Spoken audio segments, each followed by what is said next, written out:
এদিকে তাকায় ওদিকে তাকায়, ডানে তাকায় বামে তাকায়, সামনে তাকায় পিছনে তাকায়, কোন জায়গা থেকে হাউমাউ করে কান্না খুঁজে পায় না। কান্নার আওয়াজ কোন জায়গা থেকে আসে?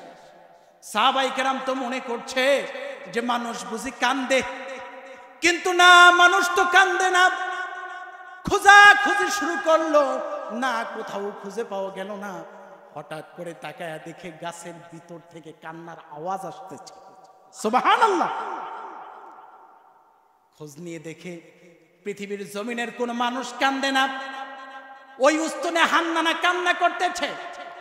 আল্লাহর হাবিব দৌড়ে গেলেন উস্তুনে হান্নানার কাছে, উস্তুনে হান্নানাকে জড়ায়া ধরলেন, আদর করে দিলেন, নেচে দিলেন, পুছে দিলেন, বললেন কি রে উস্তুনে হান্নানা, কি হইছে? উস্তুনে হান্নানা বলে, ওরে মালিক, তোমার হাবিব আমাকে জিজ্ঞেস করছে, আমার জবান নাই, কথা বলতে পারি না, আমার জবানটাকে একটু খুইলা দিতে পারো না? সুবহানাল্লাহ। সঙ্গে সঙ্গে গাছের জবান খুইলা গেছে। গাছ বলতেছে, ওগো নবী আমার, প্যারা নবী সাল্লাল্লাহু আলাইহি ওয়াসাল্লাম, এতদিন আপনি আমার সাথে আপনার দেহ মুবারক লাগাইয়া খুতবা দিতেন, জুমার খুতবা দিতেন, খুতবা বলতেন, আমার কাছে বড়ই ভালো লাগতো। কিন্তু আজকে যখন নতুন মিম্বর আসছে, আপনি আমাকে ছেড়ে দিয়েছেন, আমার কাছে খুব কষ্ট লাগতেছে, আমার কাছে খুব কষ্ট লাগতেছে। মনে হচ্ছে আপনি রাসূল থেকে না জানি আমি অনেক দূরে সরে গেছি, আর এই দূরত্বটা আমি সহ্য করতে পারি না। ইয়া রাসূলুল্লাহ, আপনাকে ছাইড়া আমি উস্তুনে হান্নানা দূরে থাকতে পারবো না। ওগো ইয়া রাসূলুল্লাহ, ইয়া হাবিবাল্লাহ, ওয়াদা দেন, দুনিয়াতে যেমন করে আমাকে আদর করে আগলে রেখেছেন, ওই হাসরের ময়দানে এমন কি জান্নাতেও আপনি রাসূলের সঙ্গে আমি উস্তুনে হান্নানাকে রাখবেন। আমার নবী বলে, যারে উস্তুনে হান্নানা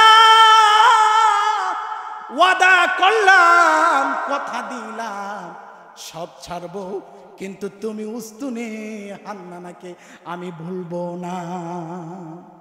একটা মুর্দা গাছ যদি নবীর প্রেমে এমন ভাবে কান্না করতে পারে, তাহলে আমরা রাসূলের উম্মত হওয়ার পরেও সেই রাসূল এখনো রওজা শরীফে উম্মতের জন্য কাঁদে, কিন্তু উম্মত নবীর জন্য একটি মুহূর্তের জন্য কাঁদে না। ঠিক কিনা বলেন?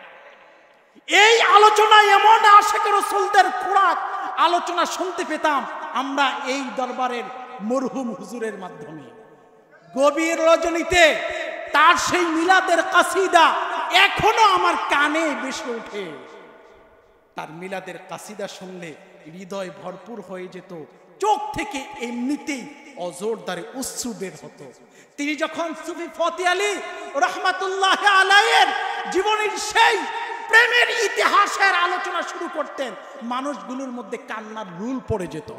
তখন বোঝা যেত যে সত্যিকারেরই আশিক রাসূলদের কথার তাসির এমন ভাবে তৈরি হয় যে মানুষের হৃদয়কে ভেদ করে। অশ্রু যেখানে মানুষের চোখ থেকে অশ্রু জড়াতে পারে না, আশিকের রাসূলদের কথাগুলি এমন ভাবে গিয়ে দেহের মধ্যে দেহ ভেদ করে, কলিজার মধ্যে আঘাত করে, যে তাদের অশ্রু চোখ থেকে গড়গড় করে বের হতে থাকে।